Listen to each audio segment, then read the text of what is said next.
Père Ousmane yaakaar naa ne combat boo xam ne ñi ngi ko dëgmal waa Albourakh production dëgmal ko mu jëm ci combat Tapha Tine ak Eumeu Sène gaa yëpp jël favori bi jox ko Tapha Tine yow mi nga xam ne yàgg nga ci làmb yàgg topp Eumeu Sène yàgg topp Tapha Tine loolu bëgg nañ nga wax ci kan moo jox favori Tapha Tine ak lu làmb ñu si ëpp lañu koy jox déedéet man joxuma ko favori li tax joxoo ko favori déedéet joxuma ko favori man xam naa ne Eumeu Sène day ndaanaan yow tamit Eumeu Sène dafay ndaanaan te dafa mën a bëre Eumeu Sène du te Eumeu Sène ni nga ko gisee nii boo yaakaaree ne jeex na Eumeu Sène ba léegi am na doole c'est que nag Tapha Tine doole am na ko am na physique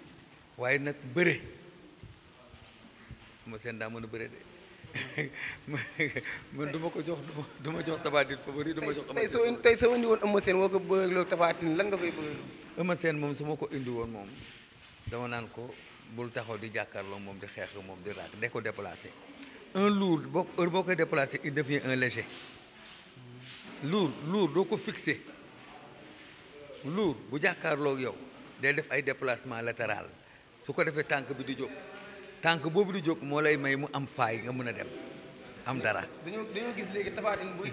buy bëree day cadré rek dox. waaw day cadré di dox moo tax ma ne la bu mu la fixé nga nangu ko yow del def ay déplacement del def ay déplacement rek di daw di ko wër di def ay déplacement bu yàggee rek tànk bi dina jóg bu tànk bi jógee wala loxo bi jóg rek nga mën ca porox ndoolu am dara. kon daal xeex mën nañ ko see séen. xeex bu metti Eumeu Sène day laaw kii day dóor direct. Tapha Tine lu mu war a bëree. Tapha Tine moom bu mu bàyyi na mu la mu daan def waaw na toog ci tànk yi rek. photographe rek jàkkaarloo moom aj gardam waaw ndax bu jéemee def leneen mën naa juum